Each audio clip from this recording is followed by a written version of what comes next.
Om Gurur Brahma Gurur Vishnu Gurur Devo Maheshwara Guru Sakshat Param Brahma Tasmai Shri Gurave Namaha. Om Narayan. So in the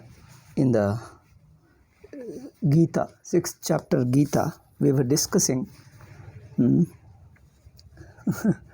there are many obstacles. Regularity, we are just unable to maintain the regularity of the classes. I too forget what was the topic that was going on.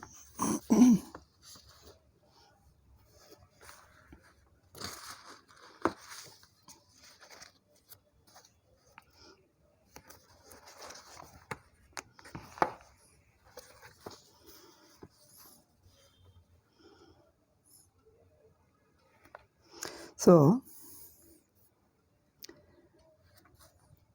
first Karma Yoga prepares the person for Dhyana Yoga. Then next, person has to give up the karma. Once the Karma Yoga is done, mind has learned certain detachment. Detachment in the sense not being disturbed by external situation. Simple reason that one should not feel disturbed by the world is that the world is bound to be like this only. It is going to be like this. Do anything, this is what is the world. It goes on endlessly like this. There is no solution for it. You just live in spite of the world. Not that by changing the world, you can make your life better. This is what this communism creates. All those utopian ideologies which think of changing the world, they only damage the world by their thinking. They create more problems than solutions. So therefore,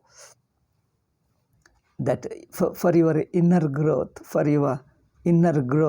the purity comes when you understand that there is no permanent solution. Whatever is possible within your capacity, try to do something, and if it is beyond the limits, just accept it, whatever is. This is the only way, and that is the practical way, and that is the only way that is possible. Therefore, next, Karma Yoga means Samatvam Yoga Uchyate, that prepares the mind. That means you understand that you don't expect too much from this world, too much in the sense beyond what the world can offer. Beyond what the world can offer. World has certain process, certain limitations, certain capacity, and certain process. It follows within certain limits, certain things. If our expectations are only up to that, it is easy to live with it. But if we expect more than what they are capable of, what the world is capable of, then you get only disappointed. Not only you get disappointed, but there is nothing that you can do with the world. That's how the world is. World is world. Okay. Therefore, this is Karma Yoga.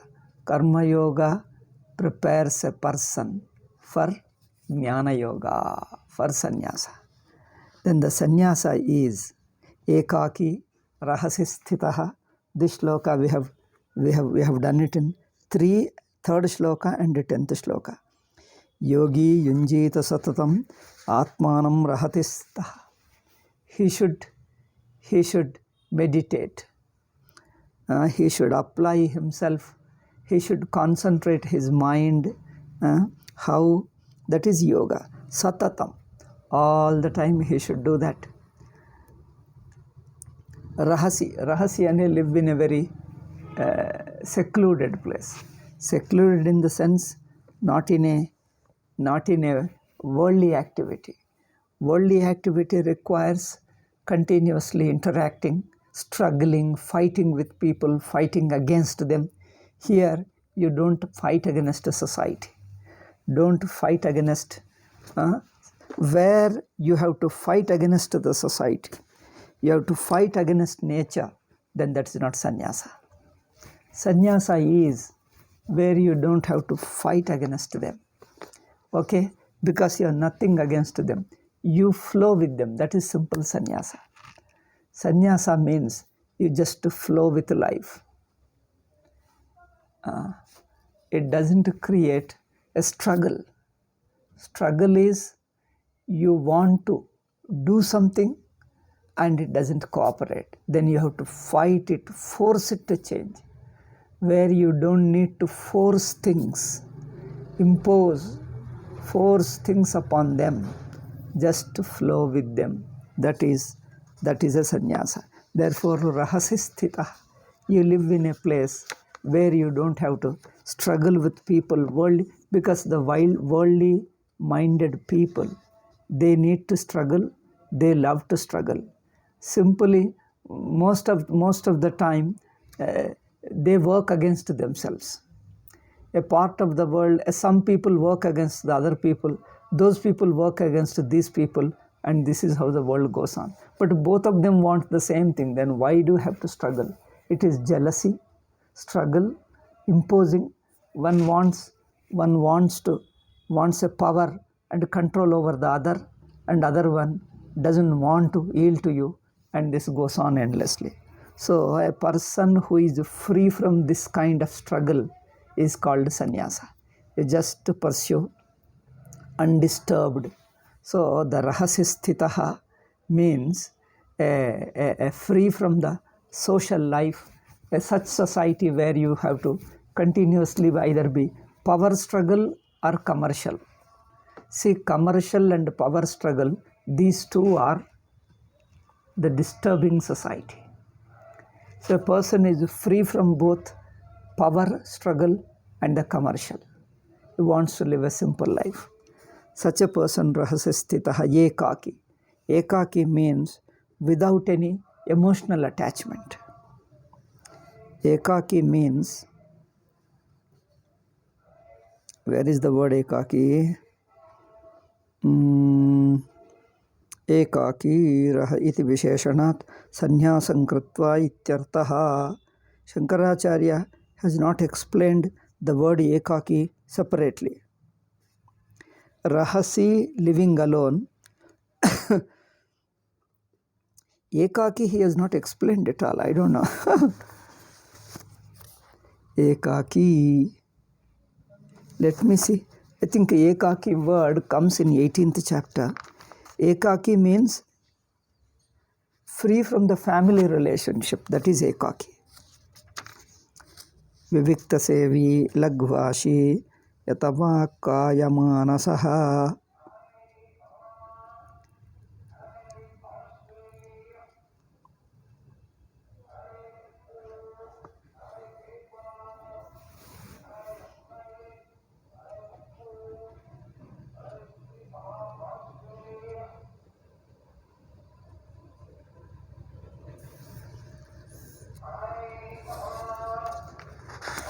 Ekaki.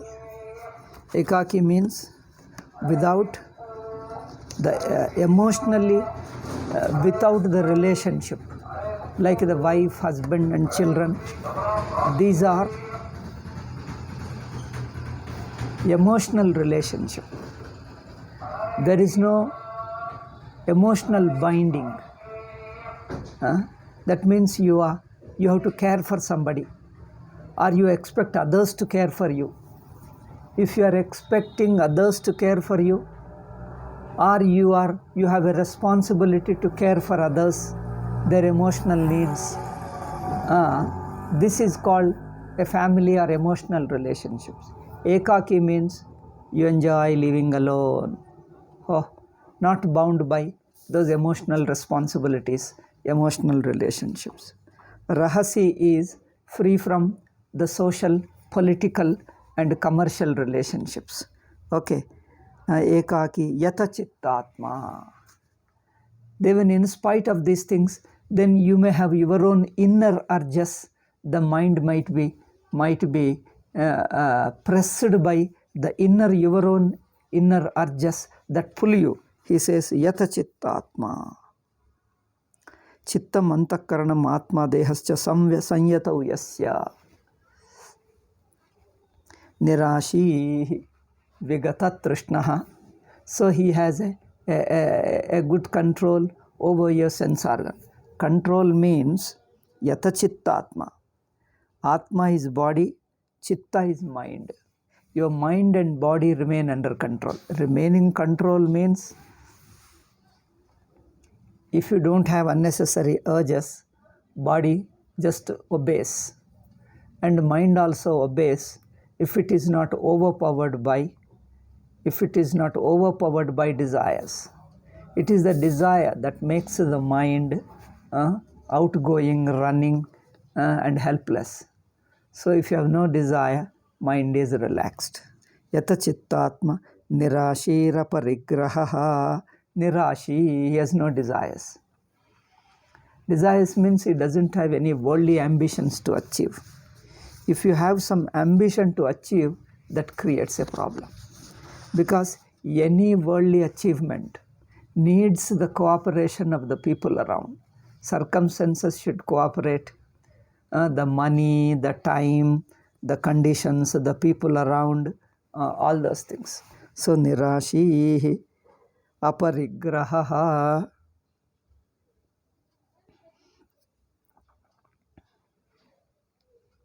Aparigraha means no possession of any property. Because if you own some property, that also is a cause of a tension. Therefore, sannyasa is living a simple, relaxed life, not preoccupied, not worried, not under tension, not active to achieve something external. Your mind is only to just to watch yourself and discover yourself. It is interested in abiding itself, abiding in the Atma. So a mind which is, you are preparing a mind, that means a lifestyle. Lifestyle, sannyasa is not only a lifestyle, it is a relationship. It is a relationship with the world around. What kind of relationship I have with the world around?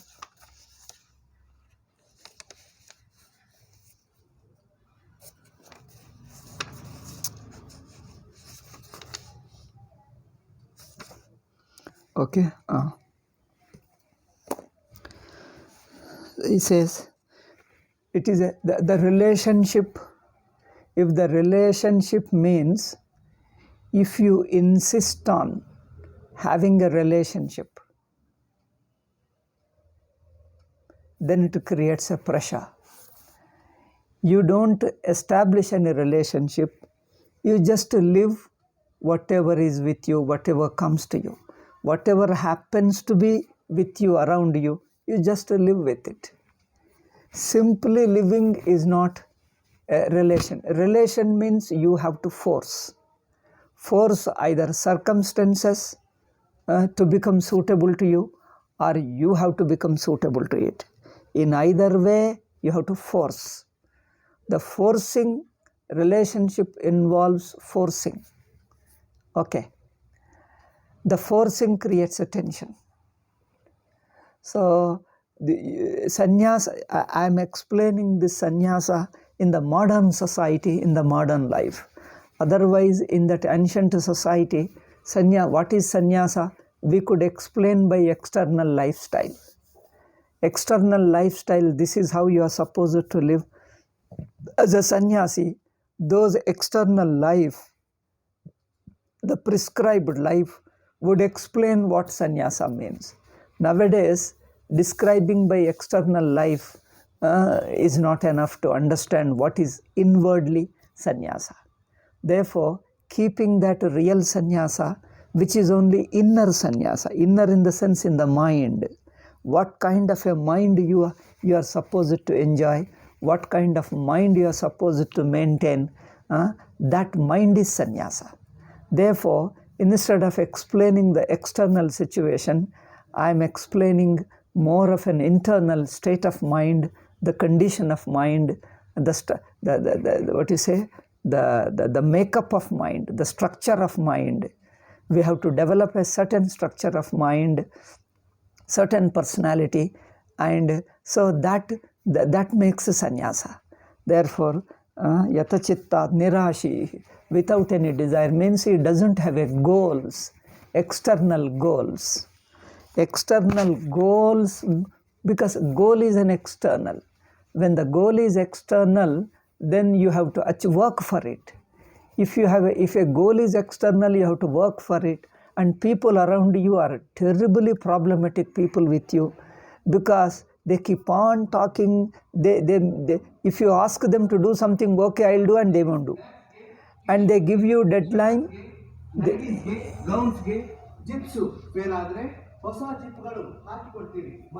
If you put a deadline and they won't cooperate, and each time you tell them yes I'll do, and again they don't do, it is just nagging them is the only thing that is required. With such people, you won't be sannyasa, you will become definitely grihastha. You have to nag people, and they keep on contradicting, denying. You have to fight with them, shout at them, and get the thing done. A smallest thing to done, you have to fight with them literally. Oh, this is definitely not sannyasa. Abba, nodu, this fellow shouting here only with my window. ಹೊಸ ಜಿಪ್ಗಳು ಹಾಕಿ ಕೊಡ್ತೀವಿ ಮತ್ತು ನಮ್ಮ ಹತ್ರ mission ಕತ್ರಿಗಳಿಗೆ ಚಾಕುಗಳಿಗೆ ಅಬ್ಬಾ ಸಾಲೆ ಹಿಡಿದು ಕೊಡ್ತೀವಿ. ಬನ್ನಿ ಮೇಡಂ, ಬನ್ನಿ sir. That's why some people told in Kali Yuga sannyasa is not possible. Because the modern civilization makes life only struggling life alone. That means you have to struggle, continuously fight. You create an atmosphere where you have to continuously fight. Why do you create such a life? Because they are all asuras. You create more and more asuras in life. Asuras are those who are neither happy with themselves nor they allow others to happy. Live and let live was the principle, has been principle of Hindu society. You live your life, you have certain interests and you pursue them. You allow the other person to pursue his interest. Don't interfere, don't impose. And all these Abrahamic religions live only on these things. Communism, Abrahamic religions live only on this. They have nothing inwardly for themselves. They have nothing to achieve for themselves. Their only job is to impose and interfere. If the one character that describes them best is interfere and impose. Their job is they build the universities, go and invade the countries, try to negatively present them, destroy them, convert the people, and they may become independent. After converting, again control them so that they may think independently and come out of you. So you have to continuously control them. Abba, asuras. They remain asuras. And our Shastra says this asura needs to be killed instantly. Don't leave them even for 1 minute. But we only make the asura as a culture, as a civilization, as a society, so that people can live only under tension. Only under tension. You can never live peacefully. First thing is they don't know what is peace. The modern education system, the modern science and education system says that don't make a person live peacefully. If he lives peacefully, he is a useless person. See, what a Asuric civilization we have. They say, make a person restless. Okay? Make a person restless. A restless person will search for something. He will be haunted by things. He will be running after things, pursue something, will discover something, will find out something, will create something. We want people to search and create and invent. searching, creating, inventing. In America is a Rakshasa society, I am sorry, because this is what I know anyway. I have not visited them. Probably their life may be different. But here what we know information here, based upon that information I comment. So probably those who go and live there may have a different life. But what we get information here, running. Bah. What do they want? Just to make a living. Make a living is not simple thing. You have to run. Because you have to fight against people who interfere and impose. You can't live a simple life and peaceful life. In fact, the whole American country started by invading only. Invading, imposing and destroying and occupying, usurping their kingdom. Then what else do they live? Then this is what they do. And they have got religions, two religions, which encourage them to do this kind of thing.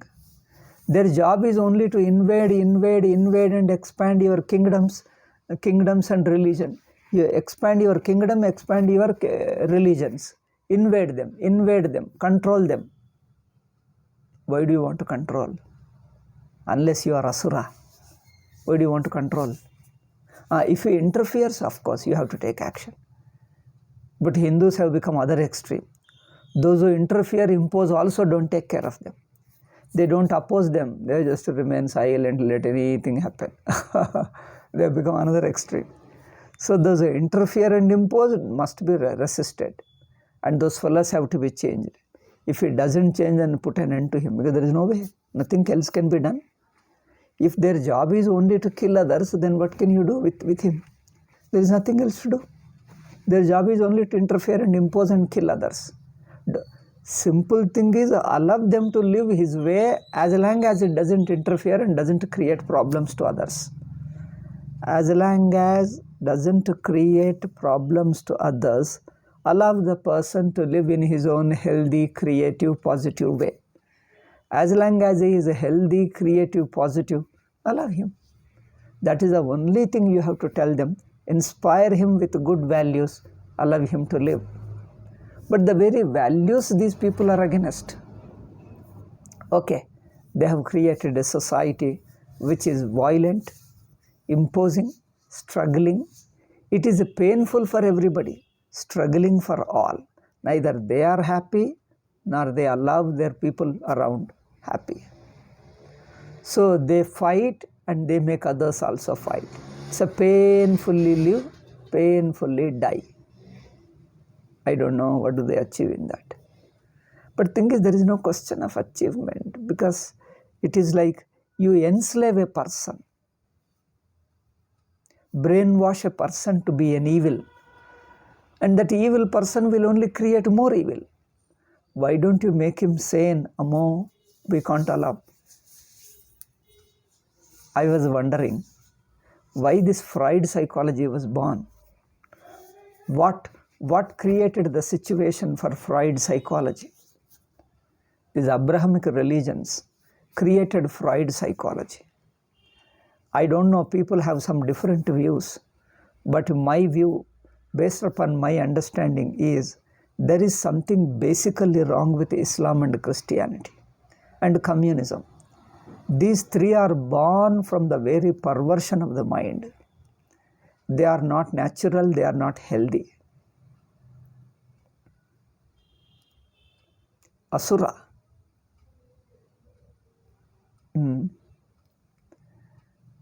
Because first thing is unnatural. It is never unnatural. They only force anything you go against nature, you will become unnatural. Anything forced thing, you allow a natural. There is a natural growth, healthy, creative, natural.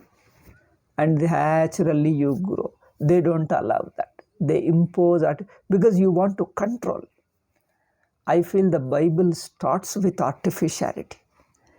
The biblical God himself is an artificial being, because he wants to express something, he wants to show something, he wants to control people, and he creates a man and who should control the world like him.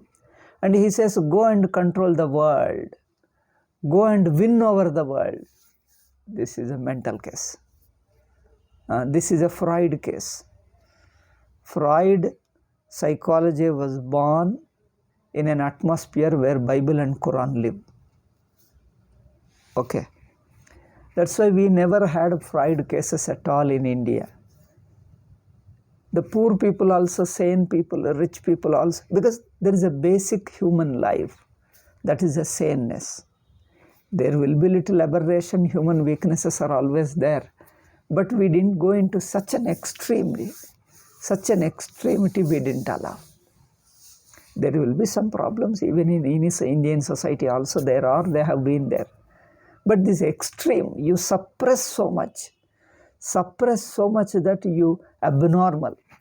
I found when I just read little abnormal psycho, just a glance, not that I read the book, I just glanced. I was surprised, why so much? Why they created so much? Why can't they live simple life? Be natural. Abnormal psychology was a created psychology.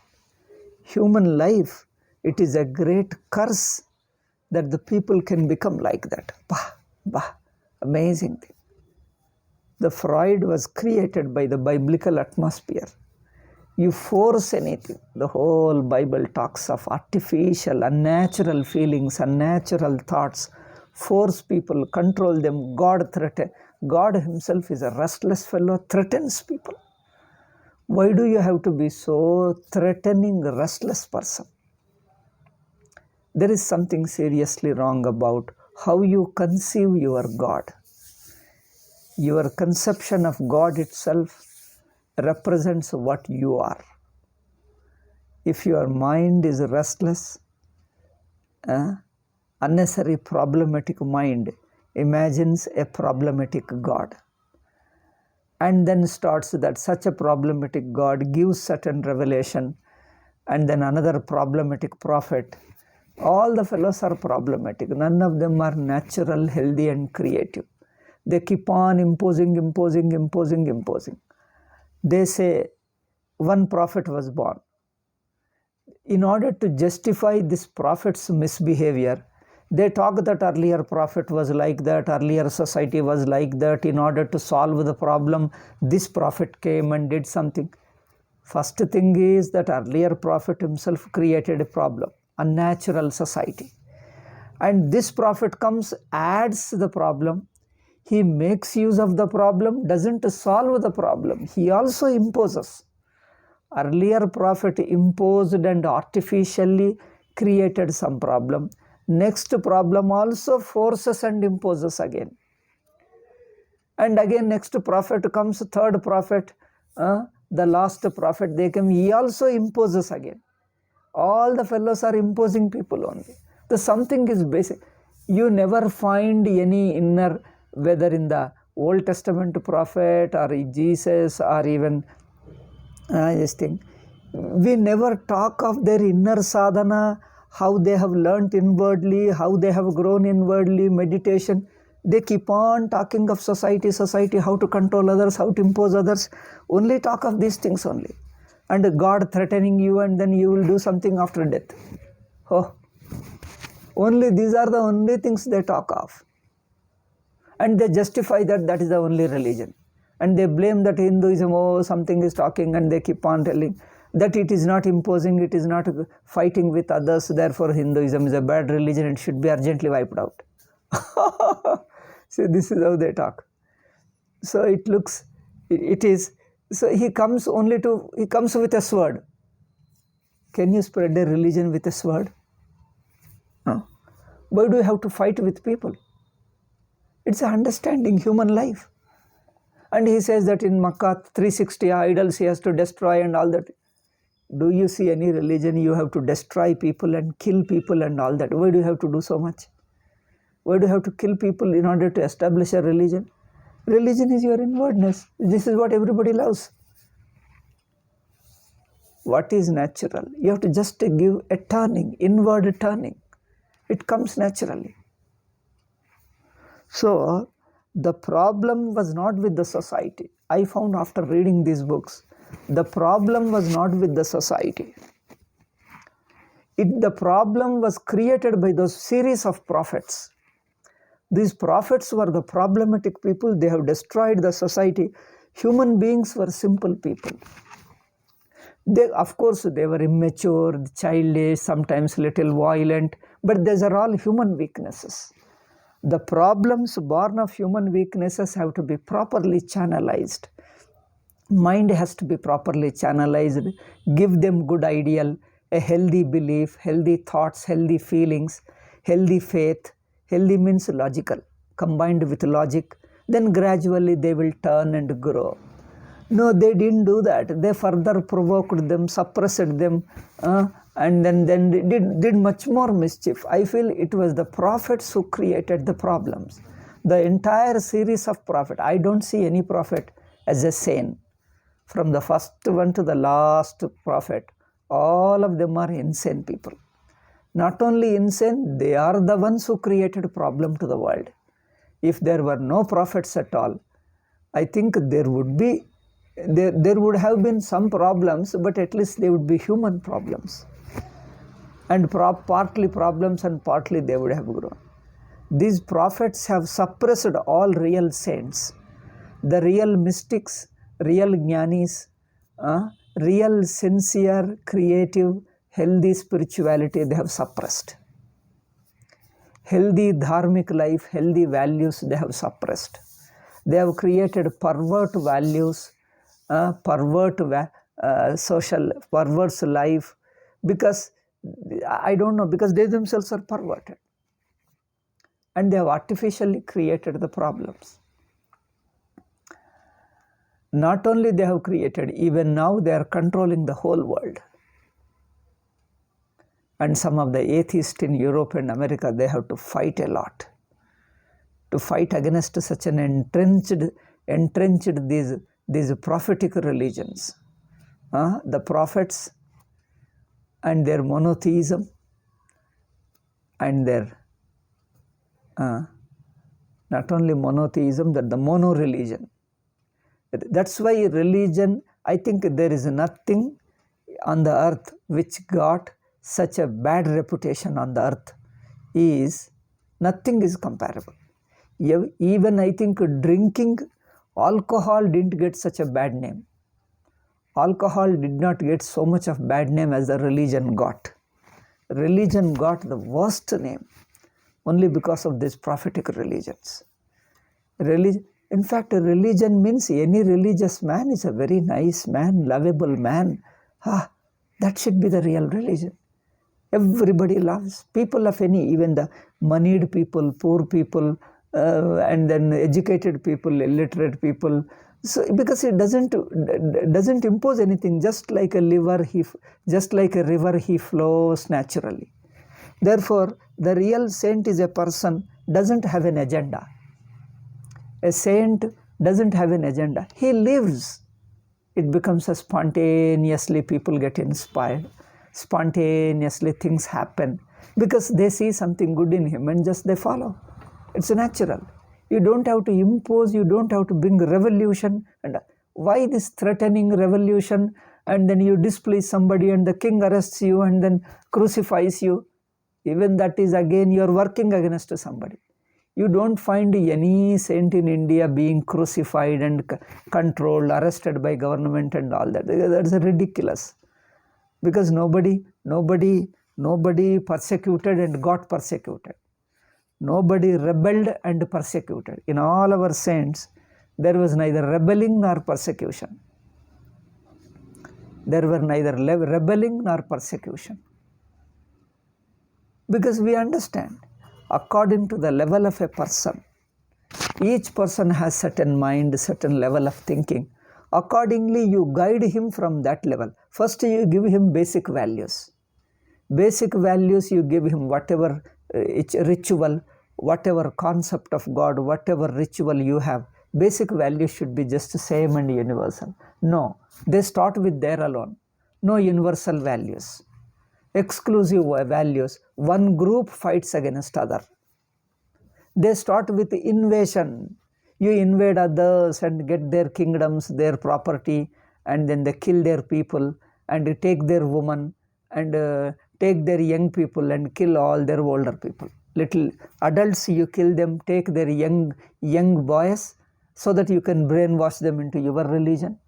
And then, of course, you have to enslave the woman because they are useful to you. See, you go and invade, enslave their woman, and this is called religion.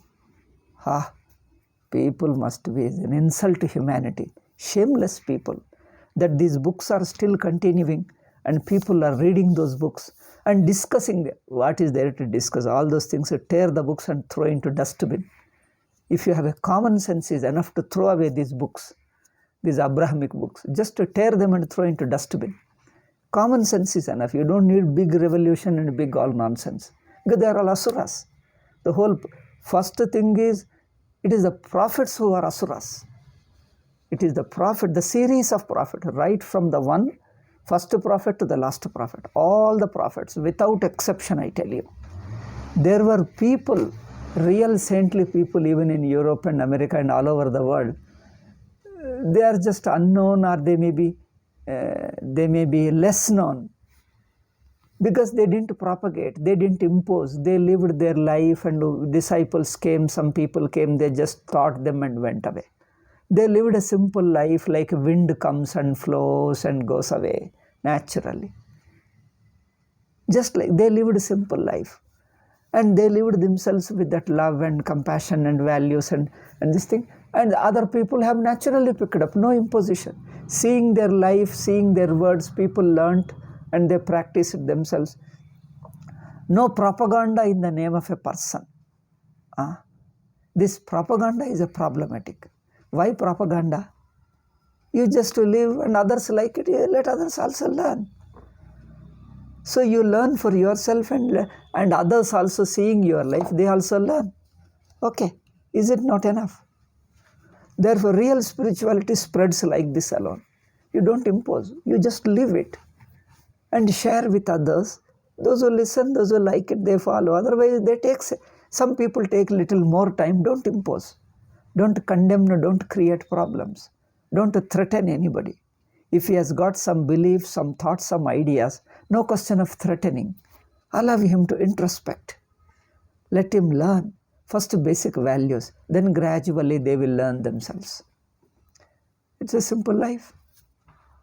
This whole series of prophets, these books, you see how the world is getting killed.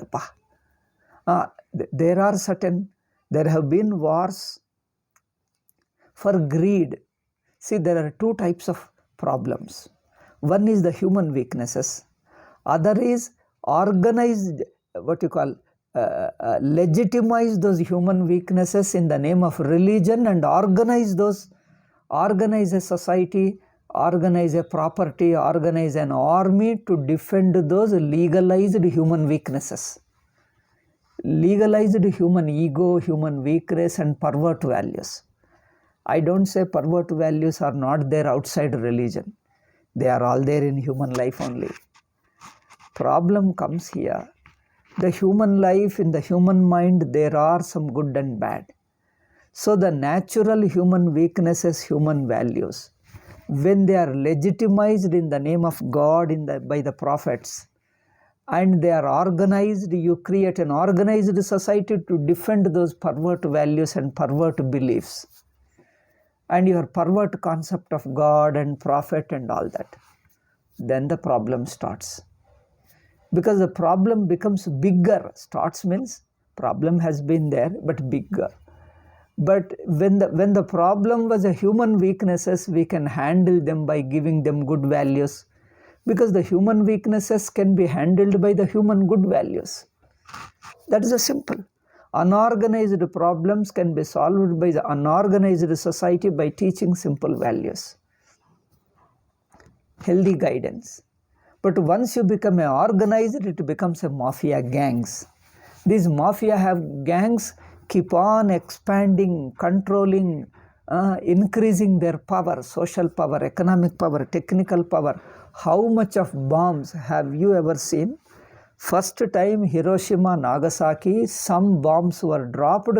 It was a big news. Whole world, human society in the world was shocked, and they condemned that this very science which has discovered bomb is a real culprit.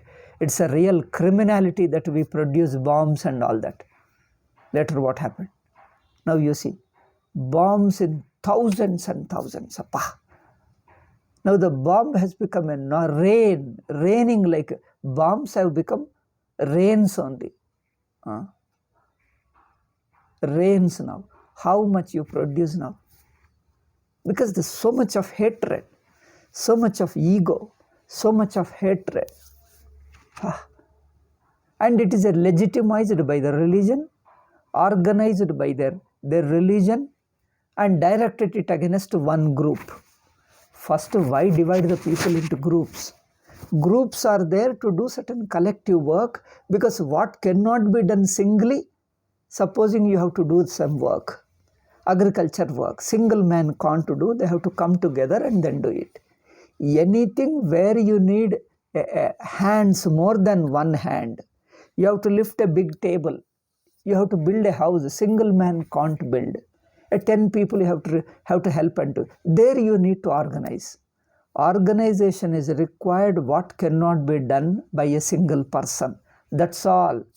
Now, do you have to organize your ego, your profit, your imposition, your perversion? This is an organizing of asuratvam. Asuratvam should be decentralized. Definitely asuratvam should be decentralized. The perversion has to be decentralized. Because then only it is easy to handle. But the very unfortunate thing is, the religions, the so-called religions, they are all. So it is only asuras are organized. They have got a tremendous organizing power. In fact, the organizing came with religions only. The immensity of organization came with these religions only. Earlier, there was no such a big societies, controlled societies. They came with these religions only. Mafia gangs came with these religions only. Earlier, there was no gangs like that.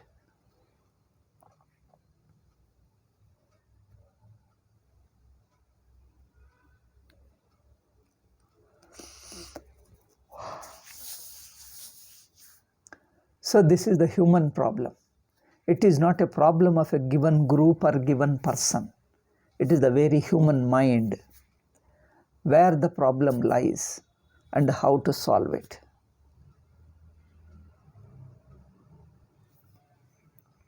Okay, so they create such a civilization which enslaves the human being, which doesn't liberate the human being but enslaves.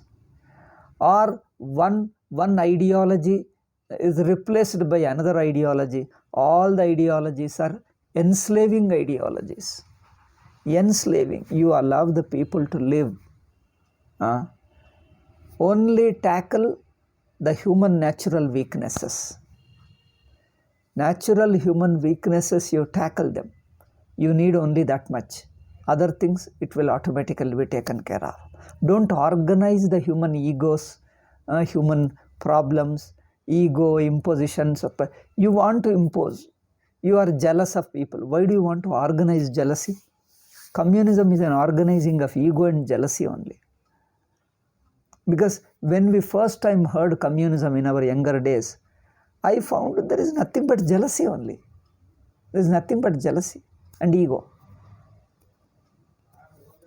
So we have egos and jealousies like Duryodhana and Ravana. We also had our own villains, Ravana, Duryodhana, Kamsa, but they remained unorganized villains. Secondly, they have no religious support. There is no religion to justify them, defend them. We see them as an individual thing. We say as a human ego is ego, he wants to control people, he wanted power, that's all. Economically, he wants to be a king, just to rule over the people. He didn't brainwash people. No Duryodhana, no Kamsa, no Ravana brainwashed all his kingdom. There is no organizing the mind of the people. We had Duryodhana,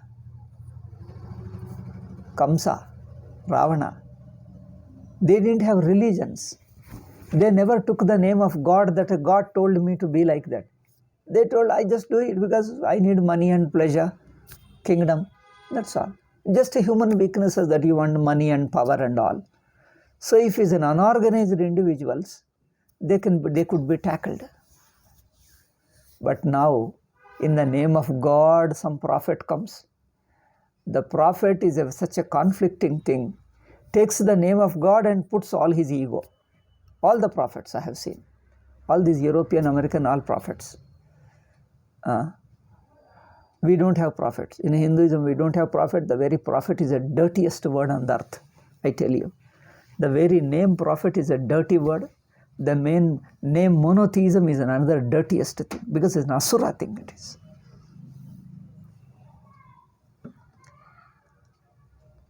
Because it springs from ego, organized ego, hardcore ego. Terrible. These prophets never do any sadhana. They keep on controlling the world according to their ego. You don't find any prophets doing any sadhana and becoming gentle. The people around them are more aggressive people. He himself is aggressive, fanatic, bigoted, aggressive. Bigotry and aggression. BA. Bigotry and aggression, BA course. Bigotry and aggression, imposition, BAI. And in the name of God you use them, so that you don't allow the person to think. The name of the God is useful to make you more aggressive, more hardcore, so that you don't have to think. They are enemies to thinking, enemies to healthy religion, healthy concept of God, healthy concept of a rishi. Prophet, that's why it's a prophet. The whole book and the society, the thinking, it looks so dirty. It's very difficult. I took decades to complete. In fact, I think even now I have not completed the Bible and Quran one round. Pieces I read, but I couldn't complete it because there is nothing which you can read. It's so boring. It offensive and boring. I couldn't never read. Decades passed. I think 40 years passed. I couldn't read Bible completely. So boring, so offending the human sensibility. How people can read is a great wonder. If you can read Bible and Quran regularly, definitely you are not a sane person. Unless you have to make your mind insane to be able to read that.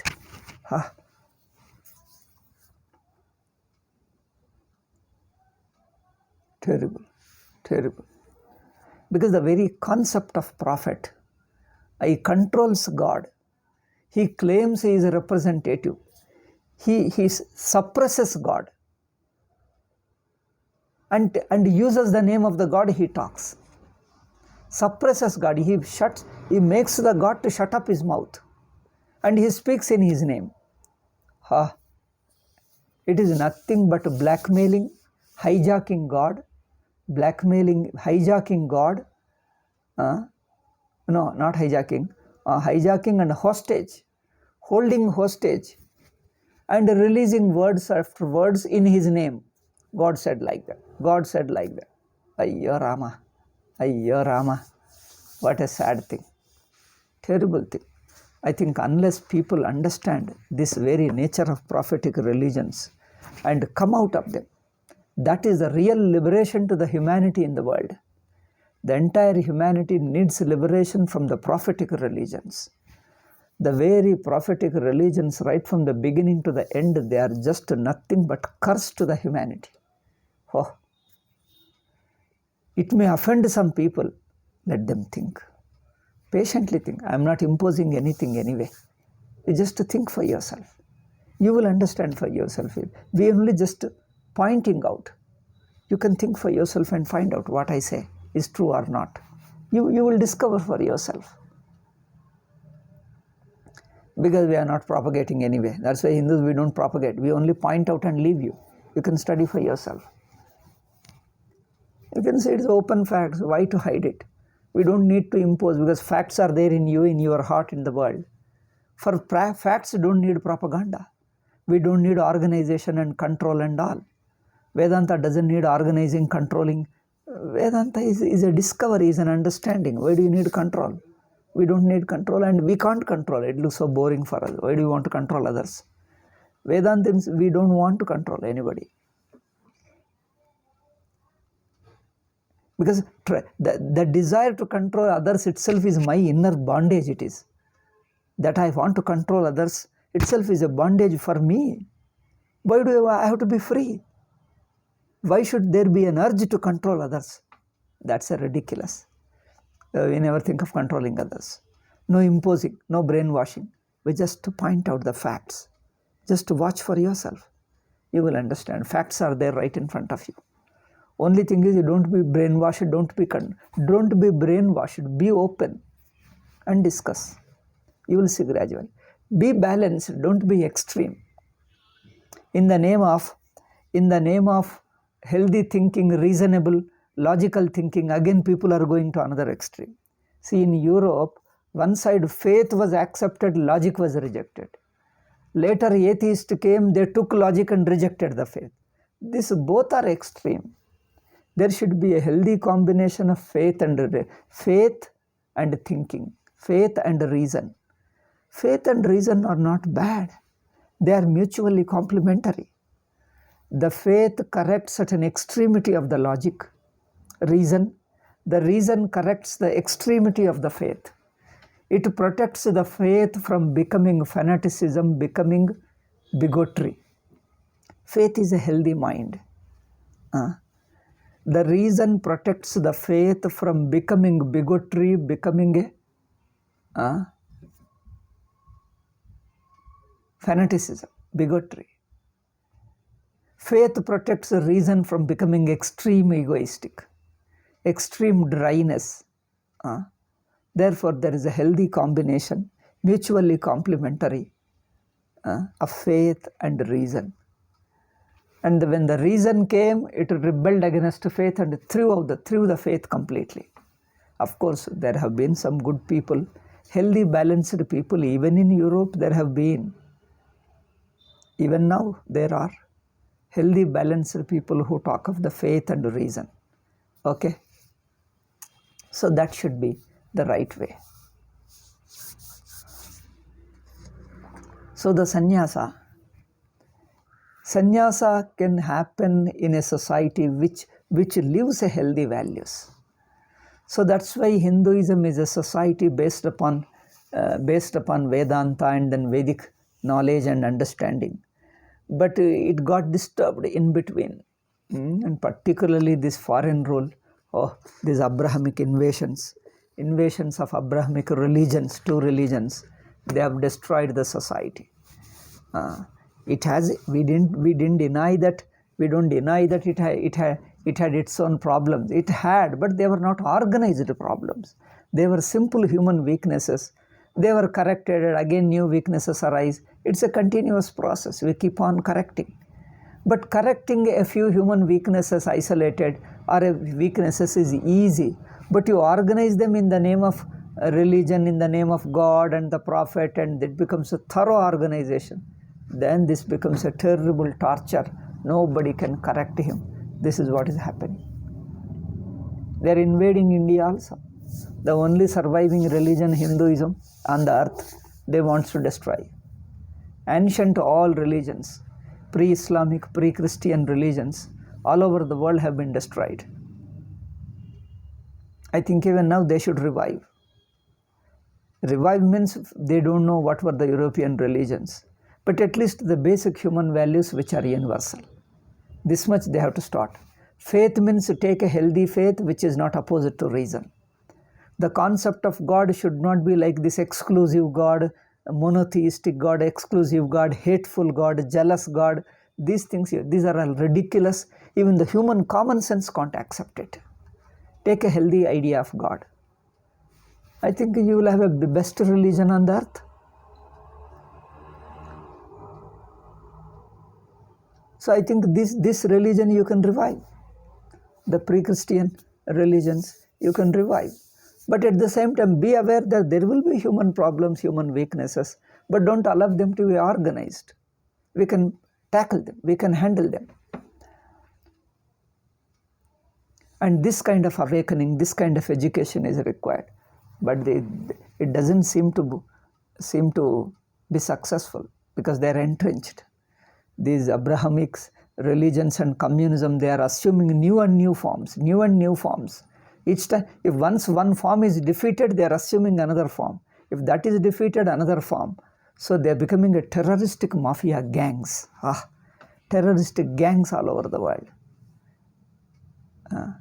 So in the terroristic gang, human weaknesses of ego, jealousy is there. That we don't deny. It is everywhere there. In all human societies there. But if they are individualistic, we can just handle them localized, that one person given person over. But it is organized. They brainwash people or forcibly convert them, and after convert you have to believe these things and don't question. If you question, we'll kill you. Then once you accept what is your, go and convert others. Impose on others. We impose on you and you impose on others. This is nothing but a Stockholm syndrome you create in people. And they start helplessly supporting you, defending you. This is a real problem. So we need ultimately a healthy mind. Therefore, healthy society is becoming difficult, modern civilization. Therefore, our people have watched this before. They have written in Kali Yuga, sannyasa is difficult. Therefore, they have prohibited sannyasa is impossible in Kali Yuga. Kali Yuga means this kind of civilization. Okay.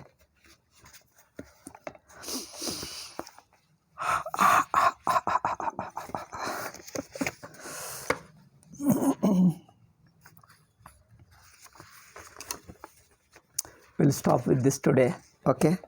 So, nirashira aparigraha. One word I think I'll tell and complete it.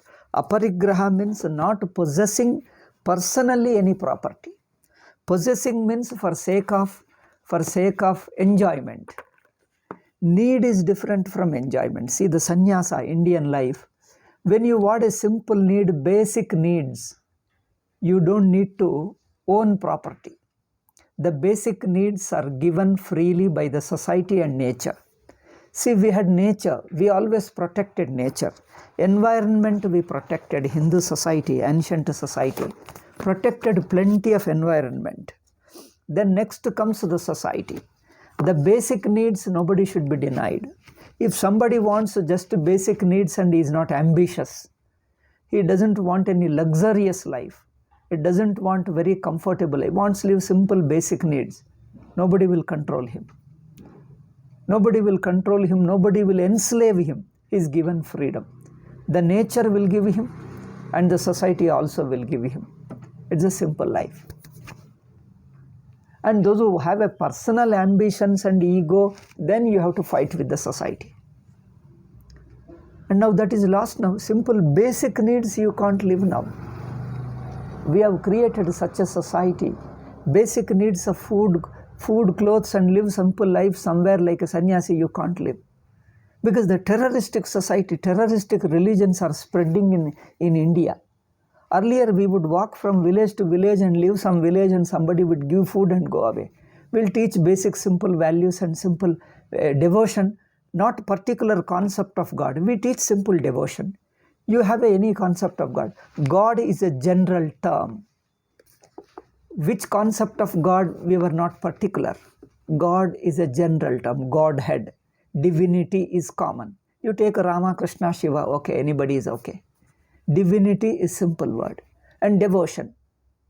Devotion means inner purity of mind and the purifying your emotion, your love. Purify your love from your negative emotions, negative thoughts and ego and frustration and all that. The love becomes purer.